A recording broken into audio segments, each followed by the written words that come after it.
The Late Great Planet Earth, Chapter 3. History teaches us that man learns nothing from history. Hegel. 3. Do we really live and learn? It's ironic that man never seems to learn from past mistakes, especially when they relate to major catastrophes. World War I was called the war to end all wars, yet within a generation, World War II was fought in basically the same arena. We are now running around the world desperately seeking to put out fuses which could explode into what might be the last war on Earth. Through the grim pages of history, we see the record of man's constant struggle to live with his fellow man. Families fight against families, tribes against tribes, and nations against nations. Most people hate war, yet since recorded time, the world has seldom seen peace. General Douglas MacArthur said, "Men since the beginning of time have sought peace. Military alliances, balances of power, leagues of nations, all in turn failed, leaving the only path to be by way of the crucible of war. The utter destructiveness of war now blots out this alternative. Mankind has not learned the futility of war from history. However, as tragic as this is, there is another lesson, even more tragic, which has not been heeded. This involves a people whose most cherished hope had been the coming of the great deliverer, called the Messiah. The central theme of the Jewish prophets was that the Messiah would come and fulfill the promises given to their forefathers, Abraham, Isaac, and Jacob. In these promises, Israel is to be the leading nation of the world under the reign of the Messiah, who would bring universal peace, prosperity, and harmony among all peoples of the earth. The paradox is that there has come a Jew who claimed to be the Messiah. He fulfilled many of the ancient predictions, but was rejected by those who should have recognized him first. The question is this: if he truly was the long-awaited Messiah, as millions have believed, why didn't the majority of the religious leaders of his day believe his claims? These religious leaders, after all, knew the messianic predictions. Ignorance was not their excuse. The reasons they didn't believe him are fascinating and extremely relevant to this hour of history in which we live. 2 portraits. 2 completely different portraits of a coming Messiah were described by the Old Testament prophets. The portraits painted by the sure hand of God were placed on the same canvas, framed in one picture. For those who lived prior to the birth of Jesus of Nazareth, the perspective of these 2 portraits of the Messiah was difficult to understand. Imagine a man looking at a range of mountains. He is able to see the peak of one mountain, and beyond it, the peak of another. However, from this vantage point, he cannot see the valley which separates these 2 mountains. Men viewed the 2 portraits of the Messiah in the same manner. They saw 2 different persons, but missed the connection. They did not perceive that there could be just one Messiah, coming in 2 different roles and separated by the valley of time. One portrait of the Messiah depicts him as a humble servant who would suffer for others and be rejected by his own countrymen. This portrait we may call the suffering Messiah. Look into the prophecies of Isaiah 53 for the perfect picture of this Messiah. The other portrait shows the Messiah as a conquering king with unlimited power who comes suddenly to earth at the height of a global war and saves men from self-destruction. He places the Israelites who believe in him as the spiritual and secular leaders of the world and brings in an age free of prejudice and injustice. It's easy to see why this would be the most popular portrait. We may call the second picture the reigning Messiah. We find this description in such prophecies as Zechariah 14 and Isaiah 9, 6, and 7. These 2 portraits of the Messiah presented such a paradox that the rabbis, at least a century before Jesus of Nazareth was born, theorized that could not see how both portraits could be true of the same person. Their misunderstanding led them to believe that the suffering one would deliver the people from their sins by bearing the penalty of death for them. He would be primarily a spiritual deliverer.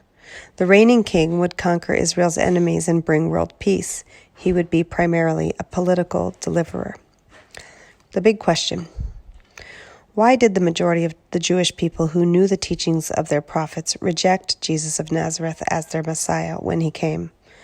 Why did they ignore the portraits of the suffering Messiah? Jesus himself pointed out to them the Old Testament predictions concerning his life and ministry which were being fulfilled in his life.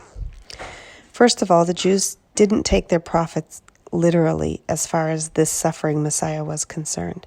They took very literally the portrait of the Messiah who would come as the reigning king. However, they had degenerated in their own religious convictions to the point where they didn't believe they were sinful. They believed they were keeping the law of Moses, therefore they saw no need for a suffering Messiah to deliver them from their sins. The Jewish religious leaders had built up the tradition of interpretation which made keeping God's laws merely an external thing. Mark 7, 1-15. Jesus, however, pointed out the true meaning of God's laws in the Sermon on the Mount. He showed that murder was not just refraining from actually killing someone, but that it was being angry with your neighbor without just cause. Matthew 5:21-22. He also pointed out that adultery in God's sight was merely looking at a woman with lust. Matthew 5:27-32. He expounded the real meaning of love your neighbor as yourself as applying to your enemies as well. Matthew 5:43-48. With each commandment, Jesus emphasized the false interpretation of the religious leaders and contrasted it with the true meaning which God had always intended. He showed that God looks upon the heart and not just upon the outward performance of man. I'm sure that if you took the previous paragraph seriously, you may feel a little uncomfortable right now. You may be saying to yourself what I said some years ago when the true meaning of the 10 Commandments was first pointed out to me. Who in the world can be accepted by God if he is going to have to keep the law in his thoughts and motives? If this is what you're thinking, congratulations, you've just discovered the whole purpose for the law of Moses. The commandments were never intended to be used to work our way to God. The commandments were primarily given to show us how perfect we would have to be in order to earn acceptance with God by our own good deeds. This is why God says to us, whoever keeps the whole law and yet stumbles in one point, he has become guilty of all. James 2:10. It's easy to see in the light of this why the Bible says, by the works of the law, no flesh, man, will be justified in his, God's, sight. Romans 3:20. The law was given to show mankind why it needed a suffering Messiah, who alone could make man acceptable to God. Any person who hasn't come to see that his most basic problem is an inner spiritual one prefers a political deliverer to a spiritual one. It's not difficult, therefore, to understand the basic attitude which rationalized away the prophetic portrait of the suffering Messiah. Jesus presented his credentials as the suffering Messiah, but many rejected him because they were looking for a great conqueror. They were looking for that political leader who would deliver them from the Roman oppression. In their blindness, they discounted more than 300 specific predictions in their own sacred writings about this Messiah. The second reason why the Jewish people rejected the Messiah was one of indifference, an indifference to their spiritual need. They couldn't be bothered. They were too busy. They had a chariot race or a party to attend, caught in the treadmill of daily existence. The deeper needs of the inner self weren't important. In addition, they didn't bother to do any investigation for themselves. Many knew there was something unusual about this carpenter from Nazareth, but their religious leaders rejected him, and they took their opinions instead of searching for the truth themselves. It was because people would not do their own research that Jesus made an astounding statement on the signs of the times. He showed simply and clearly how prophecies were being fulfilled by his life, and yet, to the sorrow of many, he was ignored. Signs of the times. The religious leaders of his day were the number one skeptics. They came to Jesus and asked him to show them a sign from heaven. They wanted some sensational miracle which would give them proof that Jesus was the promised Messiah. They wanted him to suddenly step out of the sky as the conquering Messiah, as he is revealed in Zechariah 14, and take over all the kingdoms of the world and defeat the Roman Empire. Jesus had already given them important signs to prove who he was. He had healed many persons and had raised at least one from the dead. But they didn't consider this sufficient evidence to prove his claim of being the Messiah. Jesus answered these religious leaders by saying, "When it is evening, you say, 'It will be fair weather, for the sky is red.' And in the morning, 'It will be stormy today, for the sky is red and threatening.' You know how to interpret the appearance of the sky, but you cannot interpret the signs of the times." Matthew 16:2-3. The signs of the times. It's important to see what Jesus was driving at. People in Palestine, even today, indulge in being amateur weather forecasters. Weather conditions are such that the particular signs given here are fair indications of what the weather will be. Jesus said that the signs leading up to his coming were just as clear as the face of the sky. Let's examine these signs, these credentials. Let's look at specific predictions of how this man Jesus would come to fulfill the role of the Messiah, of how he would fit into the first portrait of the suffering Messiah. The first theme of predictions relates to the circumstances of his birth. These were his credentials. Birth credentials, his family.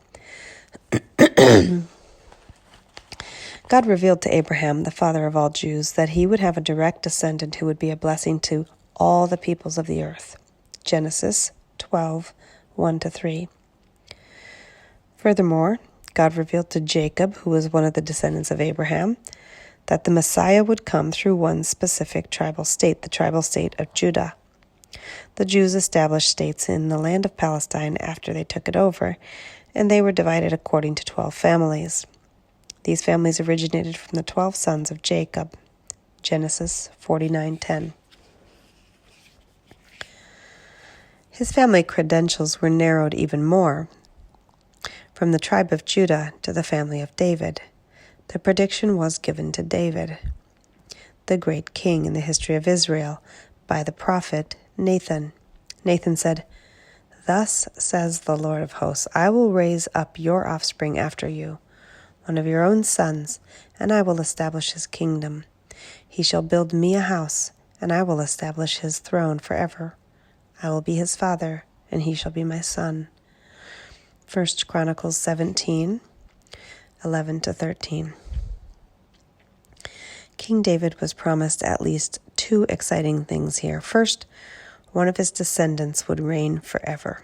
Secondly, this person would not only be one of his direct descendants, but in a mysterious way, he would be uniquely the Son of God. Rabbinic tradition ascribed this to be a prediction of the Messiah. Consequently, one of the most common messianic titles is the Son of David. Birth credentials. The place. The prophet Micah lived 700 years before the birth of Christ. He was a contemporary of the great prophet Isaiah. It was revealed to Micah that the Messiah would be born in Bethlehem. "But thou, Bethlehem Ephrathah, though thou be little among the thousands of Judah, yet out of thee shall he come forth unto me that is to be ruler in Israel, whose goings forth have been from of old, from everlasting." Micah 5:2. This was a prophecy of the Messiah, which was unmistakable because it referred to his external preexistence, whose goings forth have been from of old, from everlasting. This was no ordinary man, but a supernatural person who would invade history from Bethlehem. This prophecy is quoted in the New Testament in Matthew, in answer to Herod's question to the Hebrew